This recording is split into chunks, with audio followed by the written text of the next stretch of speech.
할렐루야. 오늘 예배 가운데 나오신 여러분들 다시 한번 진심으로 환영합니다.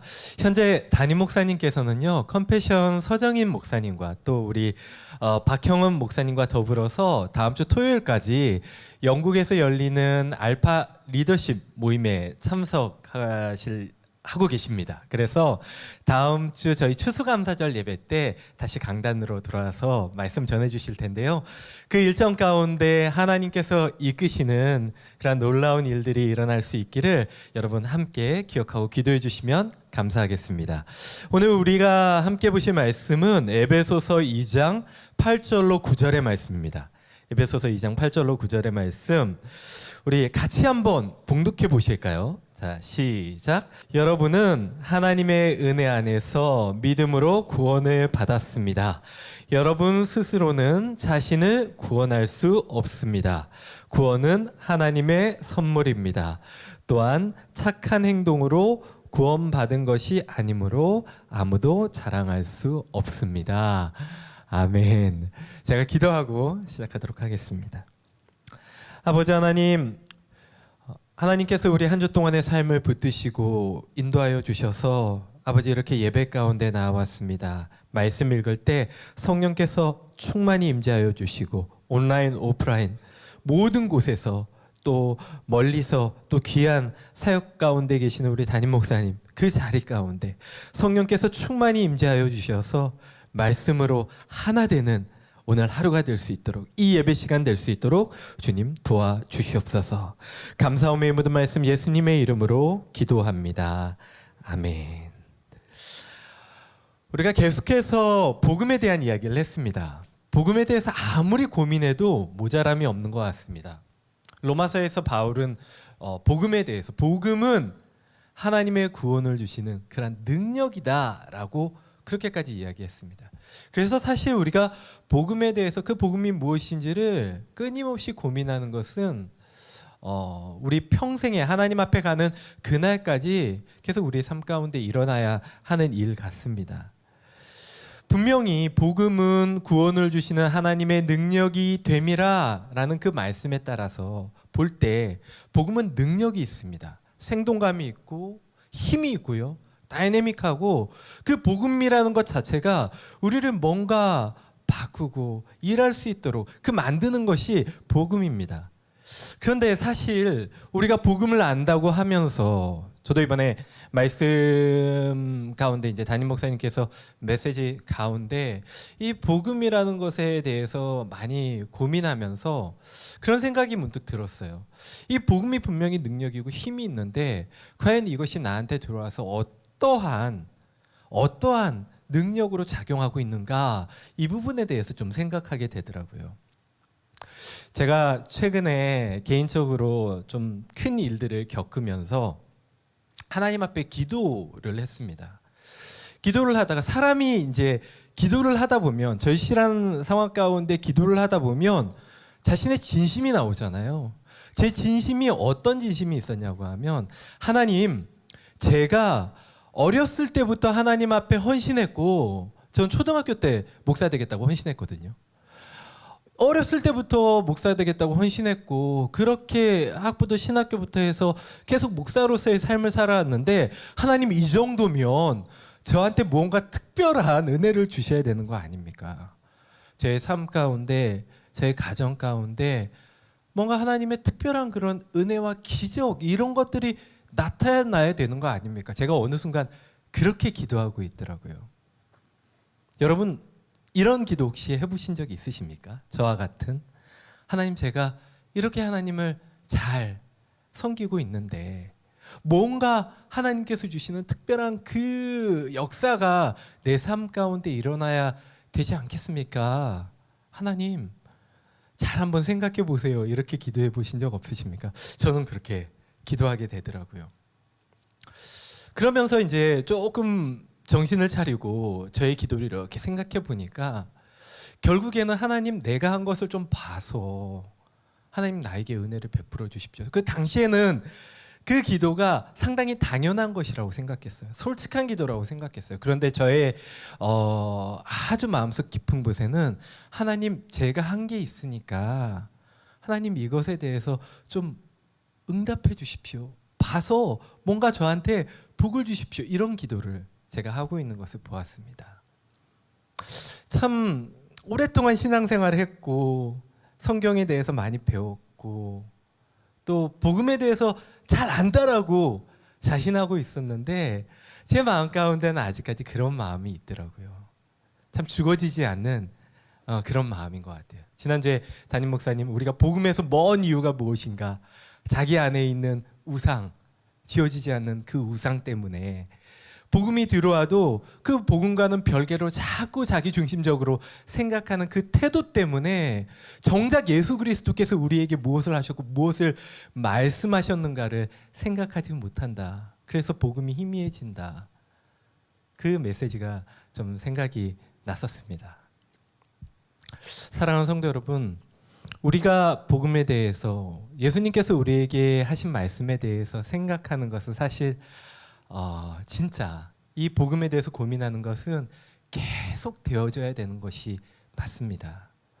오늘 또 우리가 에베소서 말씀 가운데에서 이 맥락 안에서 보려고 해요. 복음이라는 것이 과연 우리에게 어떠한 의미가 있는 것인가.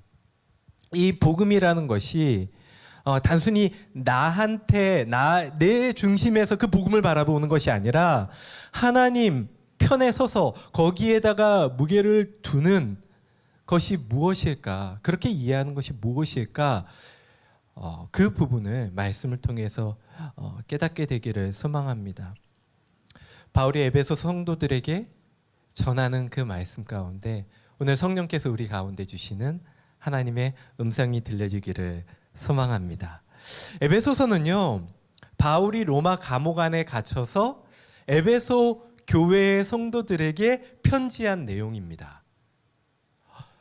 사도 바울 자체도 지금 상당히 힘든 상황이에요. 그런데 사람이 그렇지 않습니까? 고통과 고난의 상황 가운데 있으면 오히려 머리가 맑아집니다.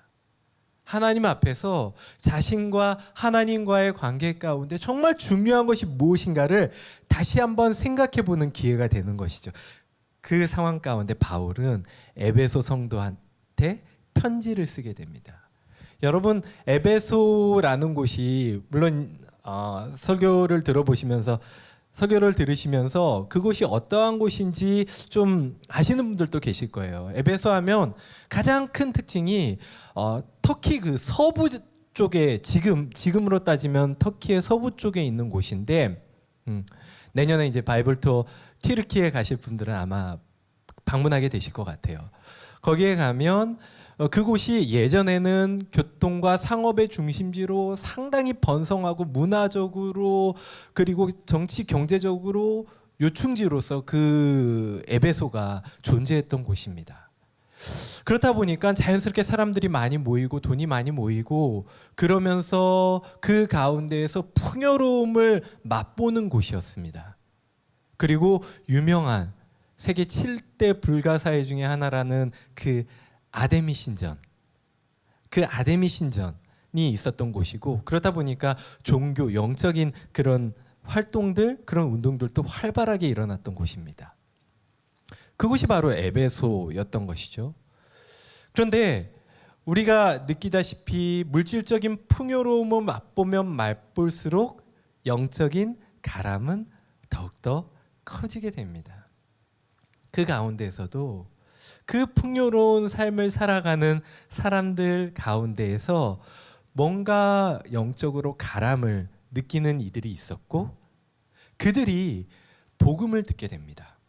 그 복음을 듣고 예수님을 알고 교회를 세우게 되는 것이죠. 바울이 전한 복음으로 말미암아 거기에 교회가 생기는데요. 바울이 상당히 애정을 갖고 있었던 곳입니다. 3차 전도 여행 때 3년 동안 거기에서 가르치면서 유대인의 회당이나 또 두란노 서원이라는 곳에서 거기서 이렇게 말씀을 계속적으로 가르치면서 에베소 성도를 이렇게 키웠어요. 정말로 애정을 다해서 키웠습니다. 그런 곳에 이제 바울이 편지를 하게 되는 거죠. 뭐라고 편지를 했을까요? 에베소 교회에 모여든 그 성도들에게 예수 그리스도의 복음에 있어서 중요한 것이 무엇인지를 다시 한번 상기시키고 있습니다. 에베소 전체를 읽어보면 에베소 교회가 떠안고 있는 여러 가지 문제가 있었죠. 그런데 그 문제를 바라보면서 가장 먼저 시작하는 말씀이 바로 오늘 본문, 정말로 간결하고 중심된 이야기입니다. 본문을 다시 한번 살펴보면 좋겠는데 에베소서 2장 8절로 9절 차례대로 한번 볼게요. 하나님의 은혜 안에서 믿음으로 구원을 받았습니다. 여러분 스스로는 자신을 구원할 수 없습니다. 구원은 하나님의 선물입니다. 8절까지만 보더라도 벌써 구원이라는 단어가 3번 언급이 됩니다. 9절, 또한 착한 행동으로 구원받은 것이 아니므로 아무도 자랑할 수 없습니다 라고 이야기를 하는데, 바로 이 2장 8절에서 9절은 구원을 주제로 이야기하고 있습니다. 구원이 무엇인가? 저는 오늘 이 구원에 대해서, 구원과 연관지어서 2가지 키워드로 말씀을 나누고자 하는데, 하나는 구원은 은혜다, 하나는 구원은 선물이다. 이 2가지 키워드로 이야기를 나누려고 합니다. 구원은 은혜다. 먼저 첫 번째로 구원은 은혜다. 사도 바울은 이것을 기억하라고 합니다.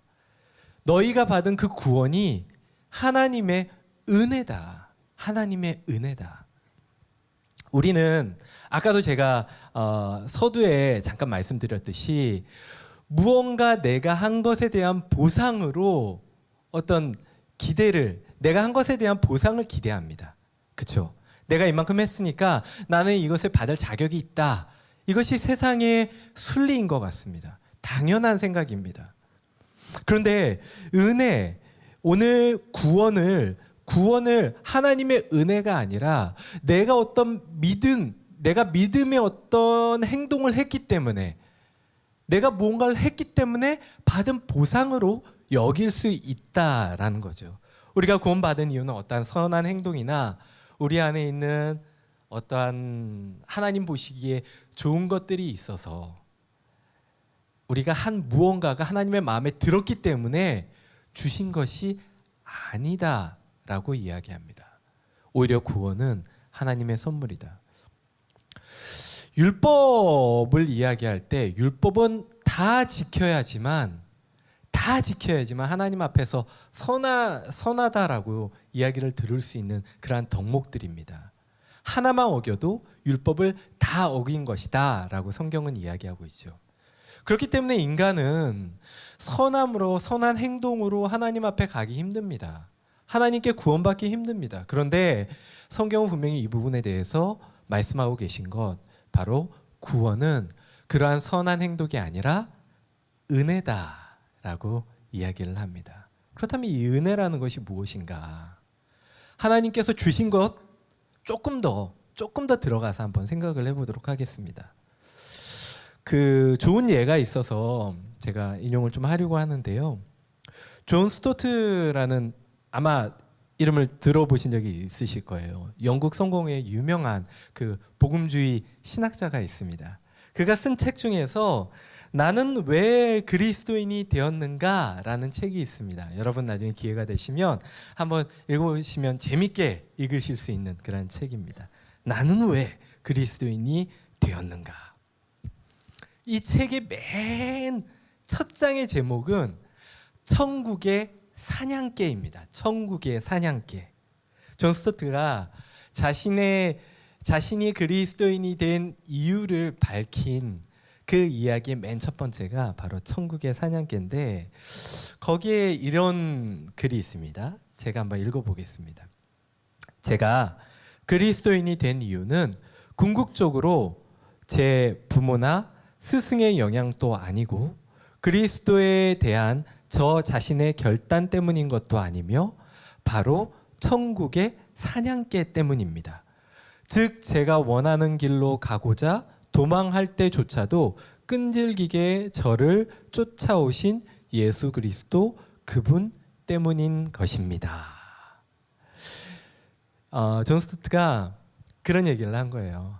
천국의 사냥개라는 이 단어를 사실은 다른 이제 사람이 쓴 표현인데 그것을 가져와서 내가 예수님을 믿게 된 이유는 예수님을 나의 구주로 받아들이게 된 이유는 천국의 사냥개 때문이다. 그 천국의 사냥개는 다름 아니라 예수 그리스도다.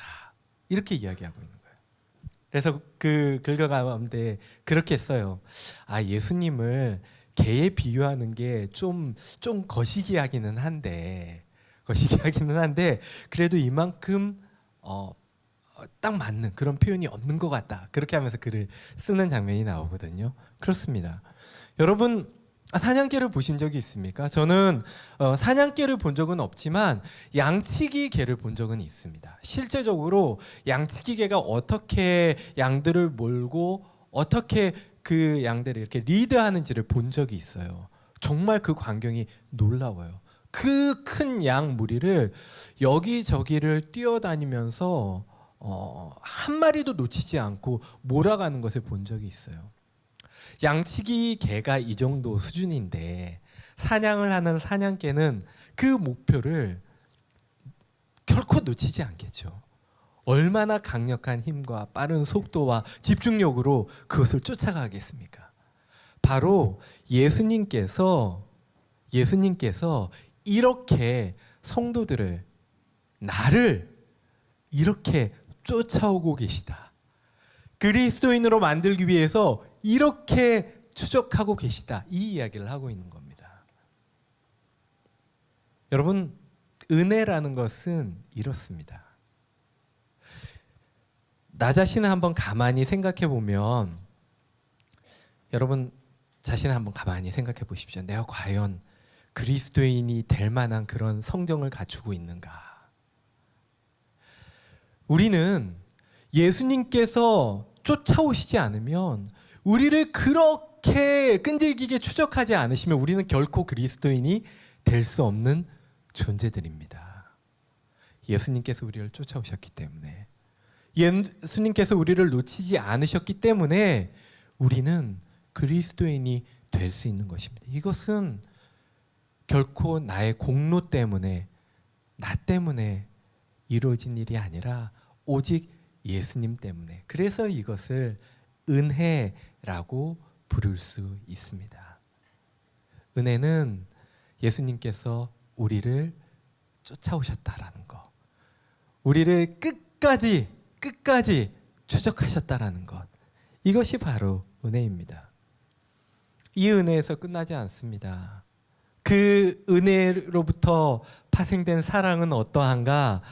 로마서 8장 35절 말씀 우리 한번 보실까요? 우리 8장 35절 말씀 같이 한번 봉독해 보겠습니다. 누가 우리를 그리스도의 사랑에서 끊을 수 있겠습니까? 환난입니까? 아니면 어려움입니까? 핍박입니까? 그렇지 않으면 굶주림입니까? 헐벗음입니까? 위험입니까? 아니면 칼입니까? 아멘. 이 로마서 8장 35절은 사실 사도 바울이 막 흥분에 차서 정말 놀라움으로 이야기하는, 막 흥분하면서 이야기하는 그 구절이거든요. 그런데 이거는 내가 그리스도의 사랑을 꼭 붙잡고 있기 때문에 끊어질 수 없다라는 이야기가 아니라요. 예수님께서 우리를 꼭 붙잡고 있기 때문에 그 사랑으로부터 우리가 끊어질 수 없다라는 이야기입니다. 예수님의 그 은혜와 사랑, 우리를 놓지 않는 그 은혜와 사랑 때문에, 그렇기 때문에 우리는 자연스럽게 이 은혜와 사랑을 나 때문이라고 자랑하지 못한다. 이것이 바로 에베소서 2장 8절로부터 9절의 말씀입니다. 종종 우리는 우리의 믿음 생활이 끊임없이 내가 그래도 나의 성향이 좀 착하고 내가 그래도 어렸을 때부터 이 믿음 안에서, 믿음의 집안에서 자라나서 내가 믿음 생활을 잘해서 그래서 하나님 앞에 안에 거하는 거라고 생각할 때가 있는 것 같습니다. 그런데 우리 안에 그런 마음이 올라올 때마다 우리는 이 말씀을 기억해야 합니다. 예수님께서 우리를 찾아오셨기 때문에, 예수님께서 우리를 놓지 않으셨기 때문에 우리는 얼마든지 실패할 수 있는 자들이고 하나님과 멀어질 수 있는 자들이지만 예수님께서 우리를 붙들고 계시기 때문에 우리가 믿음 안에 있을 수 있다라는 것을 고백할 수 있는 사랑하는 성도 여러분들이 되시기를 소망합니다. 얼마 전에 성경 통독하다가 요한복음 21장 말씀을 읽게 되었습니다. 요한복음 21장에 보면 예수님이 베드로에게 3번 물으세요. 네가 나를 사랑하냐? 네가 나를 사랑하냐? 네가 나를 사랑하냐? 똑같은 말을 3번씩이나 물어서 베드로가 너무 마음 찔려하는 장면이 나와요. 왜냐하면 자기가 예수님을 3번 부인했잖아요. 인간적인 생각에는 베드로가 생각할 때 예수님이 나 3번 부인하니까 그거 생각하라고 이렇게 3번이나 사랑하냐고 물어보는 건가?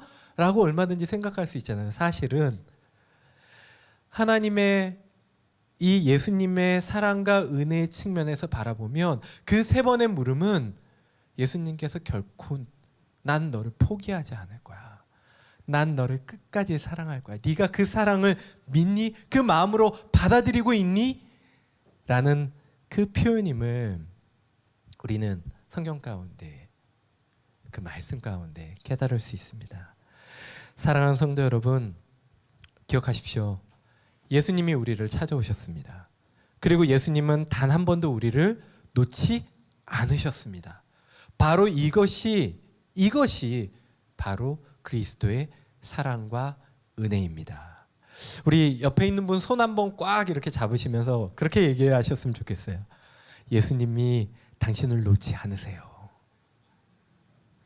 놓지 않으세요. 놓지 않으십니다. 놓지 않으십니다. 이것이 바로 복음입니다. 예수님께서 우리에게 오셔서 우리에게 가르쳐 주시는 복음, 이 복음 안에 충만한 삶을 살아갈 수 있기를 소망합니다. 두 번째 우리가 같이 이야기하고자 하는 것은 바로 구원이라는 것이 선물, 구원과 선물의 키워드를 한번 연결시켜서 이야기를 해보려고 합니다. 여러분, 선물에 있어서 가장 중요한 요소가 뭘까요? 선물에 있어서 가장 중요한 요소. 아무래도 선물의 내용 아니겠습니까? 그렇죠?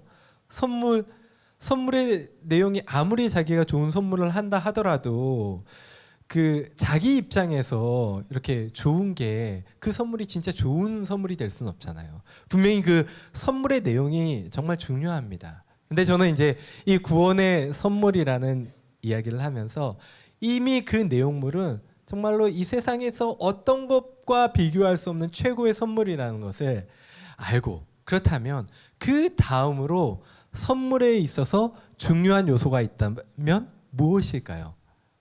저는 여러분도 이제 선물을 해보셔서 알겠지만 저도 제 딸아이나 이렇게 선물을 할 때 제가 이 이야기를 하면서 갑자기 머리에 번뜩 스치는 게 제가 최근에 딸아이한테는 선물을 많이 해도 아내한테는 많이 안 했구나라는 생각이 갑자기 드는데, 그렇게 소홀해지지 않기를 스스로 다짐해보면서 성령의 가르치심의 조명이구나라고 생각을 하면서 말씀을 이어가는데, 그 딸아이한테 이렇게 선물을 하거나 크고 작은 것을 이렇게 줄 때 참 중요하게 여기는 것이 상대편의 반응인 것 같아요. 여러분, 선물을 했을 때 그 상대편의 반응이 어떤가라는 것을 상당히 중요하게 여기잖아요.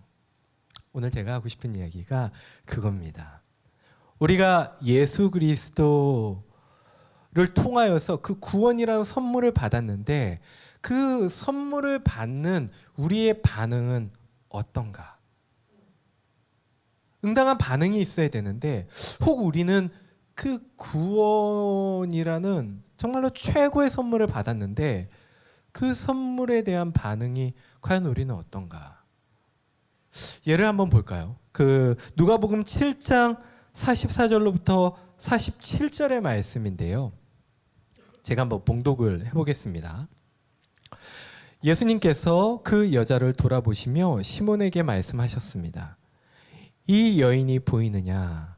내가 내 집에 들어왔을 때 너는 나에게 발 씻을 물도 주지 않았다. 그러나 이 여인은 자신의 눈물로 내 발을 적시고 자신의 머리털로 닦아주었다. 너는 내게 입맞추지도 않았지만 이 여인은 내가 들어갔을 때부터 내 발에 입맞추기를 쉬지 않았다. 너는 내 머리에 기름도 붓지 않았지만 이 여인은 향유를 내 발에 부었다. 그러므로 내가 내게 말한다. 이 여자의 많은 죄가 용서되었다. 이 여자가 많이 사랑하였기 때문이다. 적게 용서받은 사람은 적게 사랑한다. 아멘. 은혜에 대한 반응, 구원이라는 선물에 대한 반응. 저는 사실 이 믿음에 가기 전에, 믿음이라는 걸 생각하기 전에 이 반응이라는 것을 먼저 생각해 봤으면 좋겠습니다. 살아있는 모든 것은 반응을 합니다. 죽은 것은 반응을 못하죠. 당연한 이치입니다. 하나님께 구원이라는 선물, 정말 최고의 선물을 받았다 하면 그 선물에 대한 반응은 어떠한가? 오늘 본문에 나온 향유를 부은 여인 있지 않습니까? 제자들과 그 주변의 사람들이 이 모습을 보면 각자가 다 다른 생각을 했습니다. 왜 저렇게 오버해? 아니 저렇게 귀한 걸 가지고 차라리 어려운 사람들을 도와주지 왜 저렇게 허비해? 충분히 할 수 있는 생각이죠. 근데 여러분 진짜 정말 큰 은혜를 입은 사람의 반응은 어떻습니까? 만약에 그런 차원에서 본다면 이 여인의 행동이 그렇게 이해될 수 있을까요? 만약에 그 큰 은혜에 대한 반응의 차원에서 본다면 이 여인의 행동은 너무나 당연한 겁니다. 오히려 이렇게 하지 않는 사람이 문제인 거죠.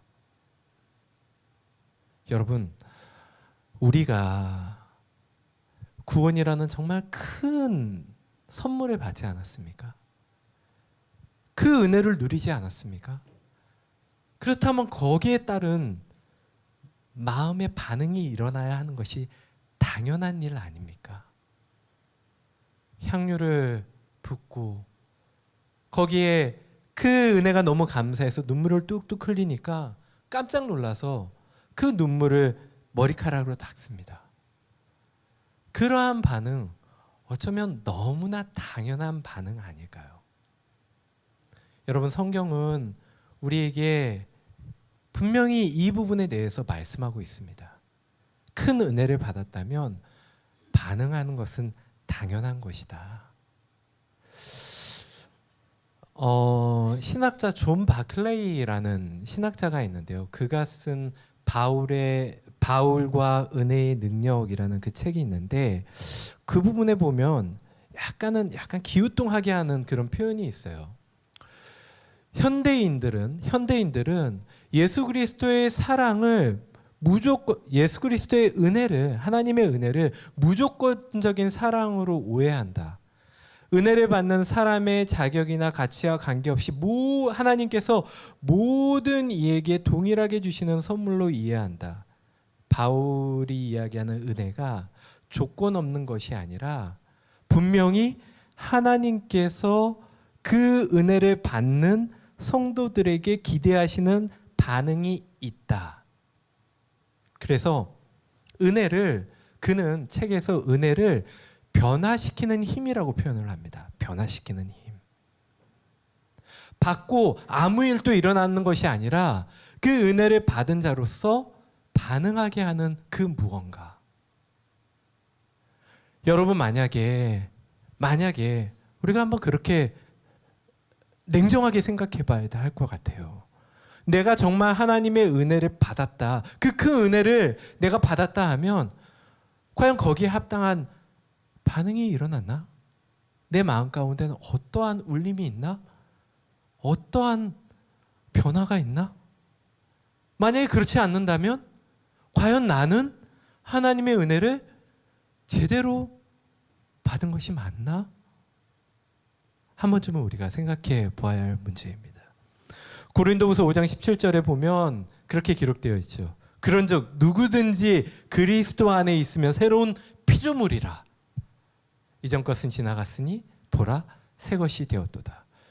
우리가 예수 그리스도의 은혜로 말미암아 구원을 얻었습니다. 새로운 생명을 얻었습니다. 새로운 피조물이 되었습니다. 그럼 새로운 피조물에 맞는 반응이 있어야 합니다.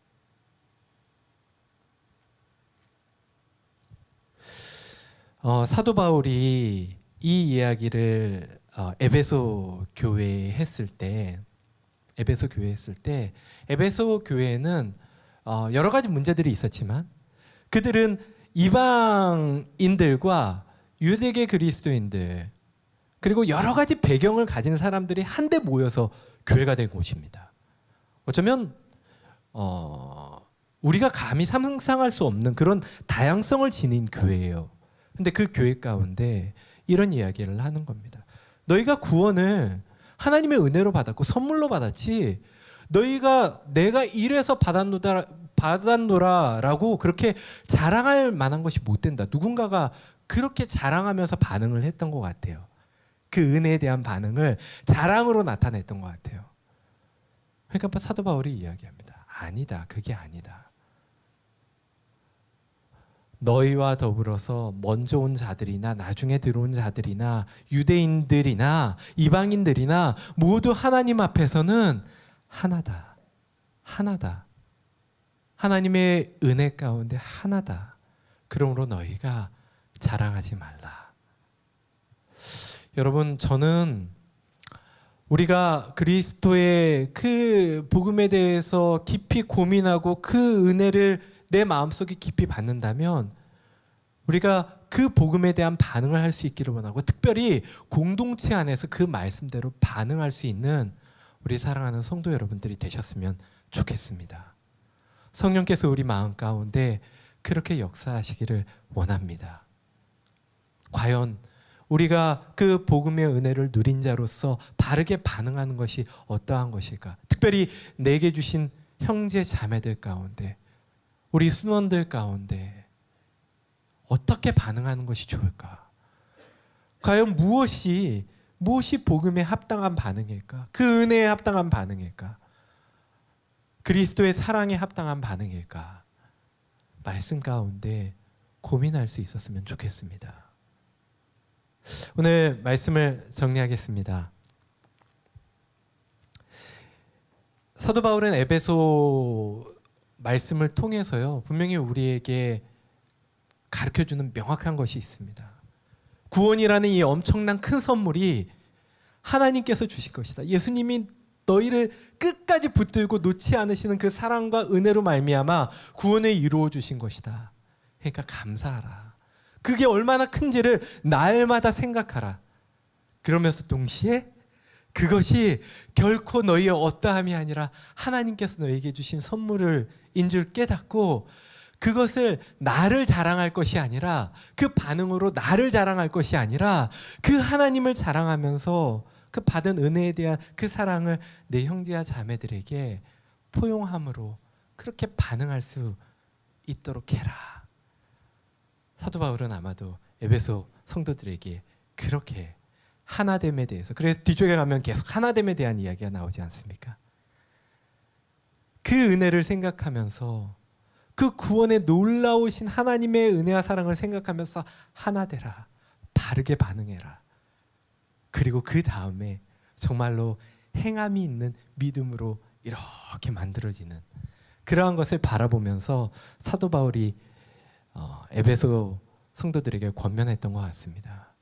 오늘 이 말씀을 들을 때 오늘 우리도 동일하게 받았으면 좋겠습니다. 우리 또한 그 하나님의 선물에 대해서 깊이 생각하며 충분히 감동하고 거기에 합당한 반응함으로 우리 사랑하는 형제 자매를 사랑할 수 있었으면 좋겠습니다. 그리고 아름답게 하나로 엮어갔으면 좋겠습니다. 주님께서 주신 그 복음에 반응하는 우리가 되기를 소망합니다. 우리 끝으로 옆에 분들과 이렇게 축복했으면 좋겠습니다. 사랑에 반응합시다. 사랑에 반응합시다. 사랑에 반응합시다. 우리 괜찮으시면 그 자리에서 일어나셔서 오늘 에베소서의 말씀이 이 두 가지 포인트가 내 마음 가운데 울림으로 작용할 수 있도록 주님 함께하여 주십시오. 성령께서 내 마음 가운데 그 그리스도의 은혜와 사랑 그것이 얼마나 큰지를 깨닫고 또 그 복음에 합당한 반응을 할 수 있는 우리가 되게 해달라고, 우리 그러한 마음으로 같이 찬양하고요 기도하도록 하겠습니다.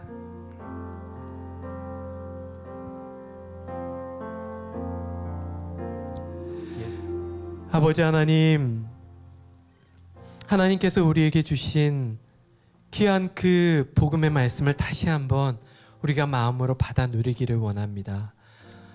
예수 그리스도를 통해서 주신 그 구원, 그것이 하나님의 은혜와 사랑임을 날마다 더 깊이 깨달아가는 우리가 되게 하여 주시옵소서. 그리고 그 예수님께서 우리를 단 한 번도 놓지 않으시고 끝까지 하나님 앞에 가는 그날까지 우리와 함께 하신다라는 것, 우리와 늘 함께 하신다라는 것, 그것을 날마다 더욱더 깊이 깨달아가는 우리가 되게 하여 주시옵소서.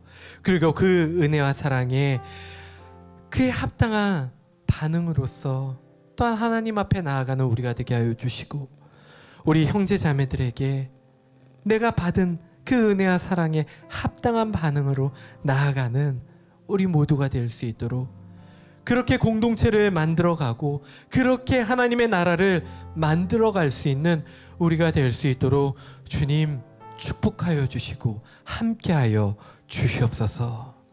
아버지, 오늘 귀한 예물을 하나님 앞에 드리는 이 마음 기뻐 받아주시고, 하나님께서 맡기신 것 하나님 앞에 드림으로 말미암아 30배, 60배, 100배의 놀라운 결실을 맺어갈 수 있는, 하나님의 나라를 이루어갈 수 있는 사랑하는 우리 성도들 되게 하여 주시며, 그의 손길들 가운데에 믿음으로 그 손길이 굳어지며 그의 삶의 터전이 날마다 더욱더 풍성케 되는 하나님의 그러한 백성들로 자라나가는 사랑하는 우리 성도들 될 수 있도록 주님 은혜 더하여 주시옵소서.